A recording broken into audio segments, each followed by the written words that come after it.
Hi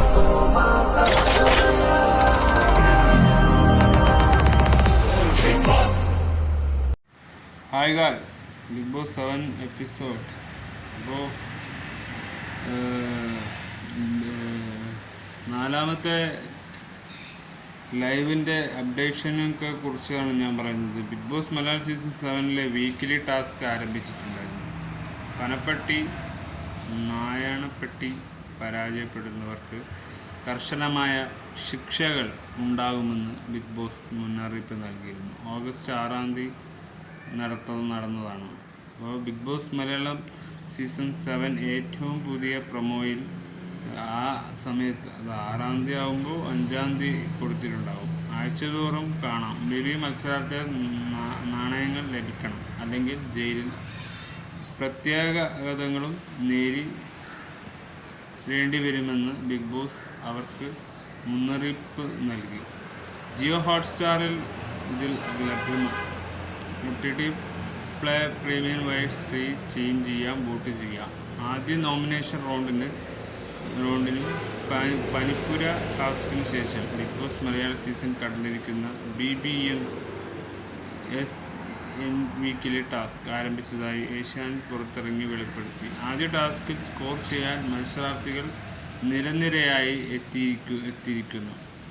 ഏറ്റവും പുതിയ സീസണിലെ വീക്കിലി ടാസ്ക് തിരിച്ചെത്തിയാൽ ആരാധകർ എല്ലാവരും ആവേശത്തിലാണ്. പനപ്പെട്ടിയെക്കുറിച്ചുള്ള വീക്കിലി ടാസ്കിനെ കുറിച്ചുള്ള എല്ലാം ബിഗ് ബോസ് മലയാളം സീസൺ 7 ഒരു ടാസ്ക് പനപ്പെട്ടി ചുറ്റിപ്പറ്റി അതിൽ നാണയപ്പെട്ടി എന്ന് പറയുന്ന ചുറ്റും ഒളിപ്പിച്ചിരുന്നു. വ്യത്യസ്ത നിറങ്ങളിലുള്ള നാണയങ്ങളാണ് പൂന്തോട്ട പ്രദേശത്ത് സൂക്ഷിച്ചിരിക്കുന്നു. ഇത് മത്സരാർത്ഥികൾ ഭാഗ്യം മാറ്റിയേക്കാം. അതായത് മത്സരാർത്ഥിയുടെ ഭാഗ്യം മാറ്റുന്ന ഒരു ലക്ക് കാര്യങ്ങളാണ്. അല്ലെങ്കിൽ അവർ കുഴപ്പത്തിൽ അകപ്പെട്ടേക്കാം, അല്ലെങ്കിൽ ഓവർ വിശദീകരിക്കുന്നു. അങ്ങനെയൊക്കെയാണ്. ഏഷ്യാനെറ്റിൽ റിലീസ് ചെയ്ത പ്രൊമോയിൽ മത്സരാർത്ഥികൾ ഒരു പിഗ് ബോക്സിൽ പനപ്പെട്ടി ചുറ്റും കൂടി നിൽക്കുന്നത് കാണാം. എല്ലാവരും ചുറ്റും നിൽക്കുന്നുണ്ട്. ബസർ മുഴങ്ങുമ്പോൾ അവർ പെട്ടിയുടെ അടുത്തേക്ക് ഓടിച്ചെന്ന് നാണയങ്ങൾ എടുക്കാൻ ശ്രമിക്കുന്നത് പോലെ തോന്നാം. പിന്നീട് കുഴപ്പം ലഭിക്കാത്തവർ ജയിൽ മുറിയിലായിരിക്കും. അങ്ങനെയാണ് ജയിൽ നോമിനേഷൻ്റെ കാര്യങ്ങളിലേക്ക് വരുന്നത്. ആർക്കാണ് നാണയങ്ങൾ ലഭിക്കുന്നത്? അതാണ് ഈ ജയിലിൽ പോകാനുള്ള കാരണവും ആ ടാസ്കിൽ തോക്കുന്നവരാണ്. അതപ്പോൾ അതിൽ തോക്കുന്നവർ ആരാണെന്ന് നമുക്ക് മുന്നേ മനസ്സിലായി. ആരാണ്? അപ്പാന് ശരത്തും അനുമോളുമായിരിക്കും. ലഭിക്കാത്തവർ ജയിലിലേക്ക് പോകും. 3-ാം എപ്പിസോഡിലെ ഈ ആഡംബര വസ്തുക്കളും വ്യക്തിത്വ വസ്തുക്കളും സ്വന്തമാക്കാൻ മത്സരാർത്ഥികൾ പങ്കെടുക്കുന്ന നമ്മൾ 2-3 എപ്പിസോഡ് ഇതിനകം കഴിഞ്ഞതിനാൽ വീടിനുള്ളിലെ മത്സരങ്ങൾ ശക്തമായി. മറ്റ് വീട്ടമ്മമാർ സാധാരണക്കാരായ മത്സരാർത്ഥിയെ അനീഷ് ടിയെ എതിർത്തെങ്കിലും അദ്ദേഹത്തെ ആദ്യ ക്യാപ്റ്റനായി പ്രഖ്യാപിക്കുകയും ചെയ്തു. ആദ്യ നോമിനേഷൻ റൗണ്ടിലും 8 മത്സരാർത്ഥികളെ വിഷൻസ് നോമിനേറ്റ് ചെയ്തു. അതിൽ ഏറ്റവും കൂടുതൽ വോട്ടുകൾ ലഭിച്ചത് ശാന്തിക്കാണ്. അത് രേണുസുതിക്കെതിരെയും ചർച്ചകളുണ്ടായിരുന്നു. പക്ഷേ അവർ നിഷേധാത്മകതയിൽ തളരാൻ വിസമ്മതിച്ചു. അപ്പോൾ ബിഗ് ബോസ് സീസൺ മലയാളം രേണുസുതി പൂവല്ല തീയാണ് എന്നൊക്കെ ഇതിൽ പറയുന്നുണ്ട്. കൊല്ലം സുതിയുടെ ഭാര്യ ചുഷ്പയുടെ ഊർജം പകരുന്നു. പതിവ് ചോദ്യം ബിഗ് ബോസ് 7 മലയാളം എപ്പോഴാണ് ആരംഭിച്ചത്? ചോദ്യം. പിന്നീടും ബിഗ് ബോസ് മലയാളം വീട് എവിടെയാണ് സ്ഥിതി ചെയ്യുന്നത്? ചോദ്യം. ബിഗ് ബോസ് സീസൺ 7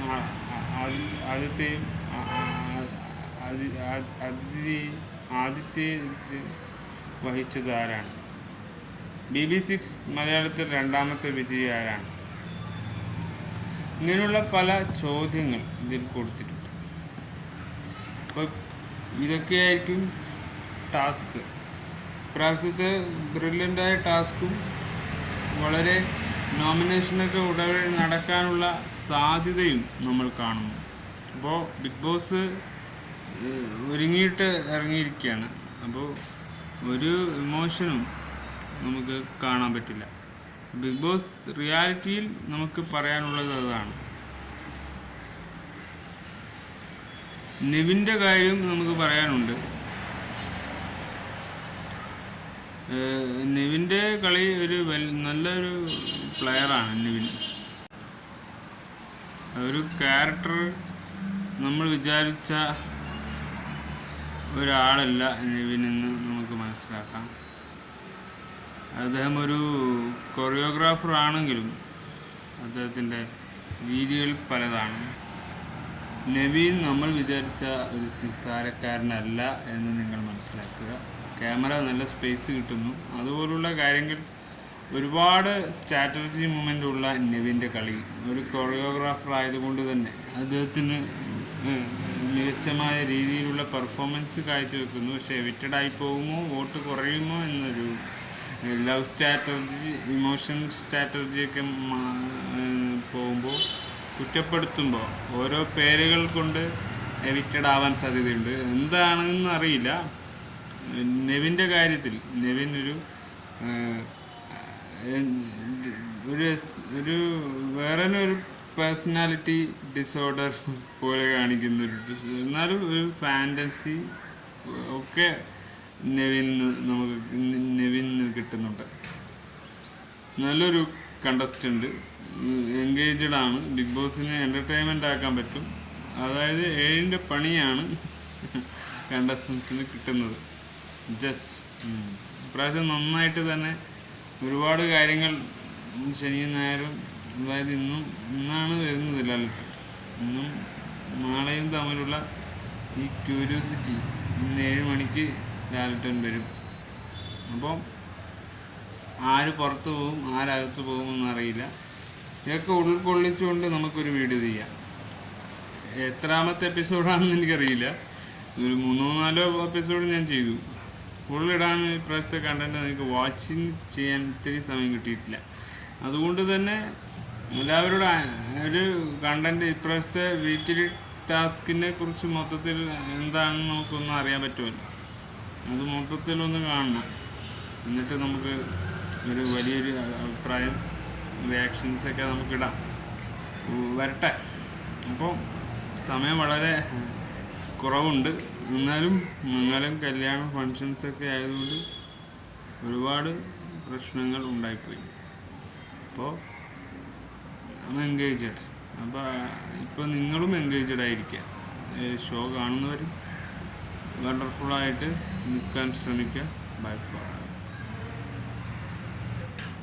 പിന്നെ ഒരു കാര്യം, വോട്ട് ചെയ്യുക. വോട്ട് എന്ന് പറഞ്ഞാൽ നല്ല നമ്മൾ നിലപാട് വ്യക്തമാക്കിയിട്ടുള്ള വോട്ടുകൾ കൊടുക്കുക. വോട്ട് ചെയ്യേണ്ടവർക്ക് തന്നെ, അർഹതപ്പെട്ടവർക്ക് തന്നെ വോട്ട് നൽകുക എന്നതാണ് മറ്റൊരു കാര്യം പറയാനുള്ളത്. ബൈ.